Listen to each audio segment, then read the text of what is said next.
Green, Chief Editor of TechAfrica News. We're here at AfricaCom 2022. I have the pleasure of talking to Doreet Oren of Gilat Satellite Networks. Doreet, welcome. It's a pleasure to talk to you. Thank you very much.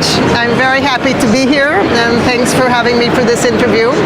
This is a very exciting time in the satellite industry. It's very exciting to be back here at AfricaCom after the pandemic. Excited to see all the people here, and I'm particularly excited to also talk about the changes in the satellite industry. The satellite industry is actually going through a transformation. There's what is called also the new space now, with multi-orbit satellites. In addition to the GEO satellites, we have LEO and MEO, the non-geostationary constellations now. And we also have satellites much smarter than before. We have software-defined satellites that require a lot of changes also in the ground segment to speak correctly, to work in harmony together with the satellite constellations and the software-defined satellites. Now, Gilat has been in this business for many years. Gilat is over 30 years in the business of satellite communication. As a matter of fact, now this year, 35 years. And we've been constantly innovating and bringing new technology all the time over these years. And now is maybe one of the biggest transformations with this new age of satellite communication. I am very excited about this new era, and we at Gilat have coined the name the Elastics era. You see here leading the Elastics era, and we've launched our new product, SkyEdge 4, with the tagline Ground Space Harmony, exactly because of the need of working in synchronization very carefully between the ground platform, which is what we do, and this satellite. So I'm very excited and happy to be having meetings here with face-to-face and not just seeing boxes of people on Zoom. So it's a delightful time. As you say, it makes a difference to sort of be back after 3 years. We've had this gap of sort of 3 years. Today's the first day of the show here. What's been your expectation? How has the show been so far? Very busy and exciting. People are hugging each other, not only shaking hands now. People are excited to share what's going on. A lot has happened over the years, and people were just behind closed doors and lockdown for so much time. But now there's actually a lot of business happening, also face to face, and that's amazing. Yeah, no, it really is nice to be back, isn't it? You have a strategic relationship with SES and provide them with the SkyEdge 4, as we said. How do you see this relationship developing as you go forward? Well, first let me start with the fact that Gilat is a partner with SES for many years. I've been in the company for about 10 years now, and the relationship is older than that. As a matter of fact, when I started with the company, Gilat and SES were working very tightly together on our previous generation product, SkyEdge 2C for consumer broadband. And we at the time were working technologically close together to define the requirements for consumer broadband in Europe. And this was rapidly developed and deployed quickly in about 7 different countries with 21 ISPs, internet service providers, and was a great success. And that relationship was far different than a typical customer-vendor relationship. It was really a partnership about working together and developing the product. More recently, over the last few years, we've been working on defining with them the roadmap to enable their O3b mPOWER constellation, which is going to be launched next year. And we are the chosen ground segment platform for this. And that's a very exciting time. And there's a lot of conversations at the R&D level about the roadmap, about the technical challenges and how to best meet them, and how to ensure really that what we do on the ground segment works in harmony with the smart satellite. The satellite constellation of O3b mPOWER is very smart. It's a software defined, and it very carefully changes and adjusts the power and capacity to meet the real needs. And that is something that we can do from our level at the ground system and be in sync with that to make sure that we have the best possible solution to meet the bandwidth requirements. Then these bandwidth requirements, it's important to explain that they change depending on the network condition. It could be because of weather or because of different kinds of requirements that happen on the fly. And that is where we feel very strong in being able to address this need of SES, and very proud to be a partner of SES.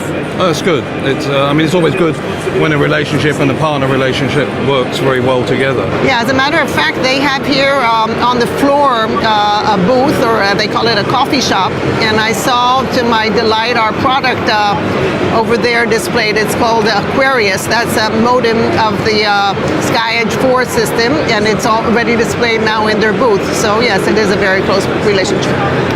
We all know that the lack of broadband is holding back all sorts of development across Africa. Satellite is a sort of way to overcome this, but how do you see satellite enabling broadband even in the remotest areas of Africa? Is that something that you're able to achieve? Oh, absolutely. We've been working in Africa for many, many years, but before that, let me say that this is our vision. Our vision is really, we believe in the right of people to be connected. And that's very important for us globally, not only in Africa. We provide connectivity to the most remote areas in Latin America, in Asia, in Australia, in Europe, in the United States, really all over the world. And that's really in our DNA, the desire to bridge the digital divide. And yes, Africa is a very important place, and we work with many types of customers in Africa. It can be governmental agencies, it can be telcos, mobile network operators. We had education projects here, so we're very busy in Africa in extending the broadband to the most remote areas. I'd like to maybe mention two projects. One is with Africa Mobile Networks, that's AMN. They have the largest satellite backhaul network, and they provide service to many tier 1 MNOs. And that's one project where we feel we're really making a difference in terms of bringing connectivity. This is cellular connectivity via satellite backhaul. And another is a very recent project that we've now closed with Intelsat, also a partner of ours. The Intelsat, the satellite operator, is working in DRC, the second largest country in Africa. And Intelsat are working with Vodacom, and we feel very proud to be supplying the ground segment to enable, the extension of the cellular network via satellite. I'd like to make one more point about Africa, but it's more than Africa. What happened, again, over the last years of the pandemic was that people were isolated at home. And that was true for everybody. But there was a huge difference between what happened to the people that had connectivity and people that didn't. And we understand now much more than we understood before how important it is, and what a big difference there is between the haves and the haves now. It's really almost like a basic right, like water, like electricity. And that came to play in a lot of areas, such as in business. A business that had an online connection could continue. Health, and also, of course, the business, education, the health, but also social, just social relationships, family relationships. That's what kept people in this lockdown communicating, and those that don't have the internet just didn't have that. So we feel even more strongly about our vision about really having the right to be connected. No, it's very true, and as you've said, what's happened over the last sort of few years has had a sort of big impact on that. You also have involvement in areas such as military and government. Can you give us some examples as to how your solution can benefit governments? Sure. We work in a lot of different vertical markets, and one of the strengths of our platform, SkyEdge 4, and also before that SkyEdge 2C, is it's a multi-service platform. And yes, defense, military, and government is definitely one of the verticals where we are active. We have proven solutions around the world, in North America and South America, also in Asia. And this is a very important strategic market for us. We have what we call a one-stop shop of a list of equipment that is used to put together various solutions. The equipment is antennas and modems and a network, and also the terminals and as well as, of course, a network management system. And that is used, the equipment is used for solutions such as UAVs or man packs. That's like a backpack that a soldier puts on their back and then can deploy in the field. What's important to note is that the militaries of today are net-centric. And it's important to meet the mission-critical C4I needs. And they must have communication from the headquarters to the field and vice versa, and land, sea, and air. And if they don't have that net-centric situation, it's not this age. They're stuck without it. Yeah. Right. We're in the age of communication, and that's a critical thing that we provide. I'd like to sum up on a personal note. Gilat is headquartered in Israel, and Israel, as you know, is very sensitive to defense and security, and I would say it's in our DNA, and therefore we are very attentive and knowledgeable about the requirements of militaries around the world, which puts us in a very strong position to understand the requirements and provide the robust solutions and the secure solutions and the high bandwidth solutions that they require. No, it's very true with what you just said, yes, as well. One area that was also hit hard over the last few years has been international travel. And of course you have an in-flight connectivity solution. As international travel starts to move forward again, which of course it is, as we're all here in Cape Town, how do you see your solution benefiting both business and commercial air travel? Look, you're right. You're absolutely right that one of the sectors that was hit hardest was IFC, in-flight connectivity, because of the lack of travel. But we're seeing a pickup this year, quite substantial.